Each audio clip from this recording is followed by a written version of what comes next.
Assalamualaikum warahmatullahi wabarakatuh.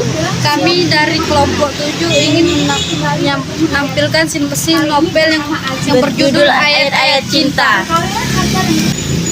Novel ini bercerita tentang kisah percintaan yang bernuansa Islam.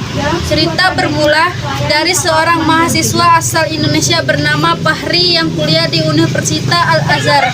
Ia tinggal di sebuah apartemen bersama keempat temannya. Mereka berlima, mempunyai tetangga yang baik, yaitu keluarga Tuan Botrus. Tuan Botrus memiliki istri bernama Madameh Naed dan 2 orang anak bernama Maria dan Yusuf.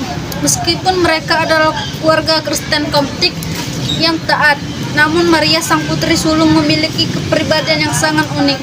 Ia suka Al-Quran dan bahkan merasa bangga ketika hafal dengan surat Maryam.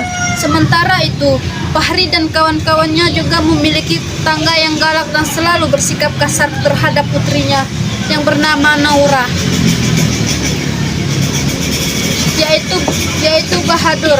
Di sisi lain, Nurul adalah anak seorang kiai yang terkenal yang juga kuliah di Al-Azhar. Sebenarnya Fahri menaruh hati pada gadis itu, begitu juga sebaliknya, tetapi keduanya tidak ada yang berani mengungkapkan perasaannya. Pertemuan Fahri dengan perempuan bercadar bernama Aisyah terjadi ketika dirinya pergi ke Subra El Khaimah untuk talaki pada Syekh Utsman Abdul Fattah. Aisyah adalah gadis asal Jerman yang sedang studi di Mesir. Sejak kejadian, Fahri membela Islam dari tuduhan kolot dan kaku dalam hal yang sama. Mereka lalu menikah setelah sebelumnya melalui proses perjodohan yang dilakukan oleh paman Aisyah yang ternyata teman kuliah Fahri. Beberapa bulan kemudian, Aisyah dinyatakan hamil. Mereka sangat bahagia. Namun, tak lama setelah itu, Fahri mendapatkan kabar jika Maria koma. Tidak cukup sampai di situ, Naura, gadis yang pernah ditolong, menuduh Fahri telah memperkosanya. Semua orang tahu jika itu hanya fitnah, tapi Fahri tetap diseret ke penjara. Kunci semua adalah Maria yang masih koma di rumah sakit. Dia mengetahui kejadian yang sebenarnya. Warga terus mengunjungkan Fahri di penjara dan memintanya untuk membantu menyadarkan Maria dari komanya. Dengan mereka suara Fahri akan dapat didengar kepada gadis itu. Belakangannya diketahui dari buku harian Maria, ternyata dia mencintai Fahri. Kata dokter, hanya orang yang dicintai Maria yang bisa menyembuhkan. Pun menyuruhnya Fahri untuk menganggap cinta kepada Maria.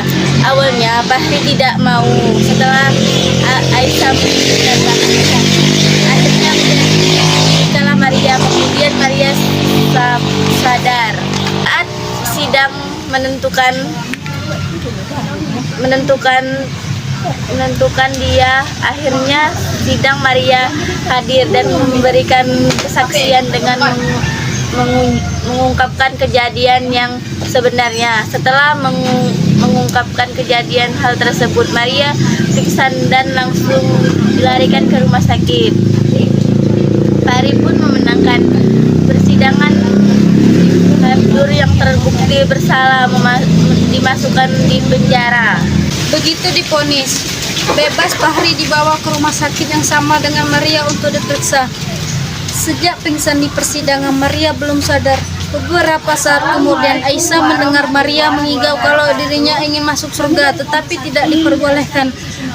Maria lalu terbangun dan menceritakan mimpinya kepada Aisyah dan Fahri.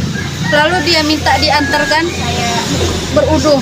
Fahri pun memotong Maria dan bantu Aisyah mengantarkan Maria berudu.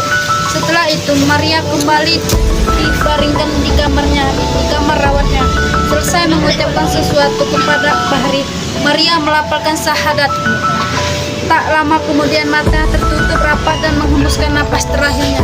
Saya akhiri. Assalamualaikum warahmatullahi wabarakatuh.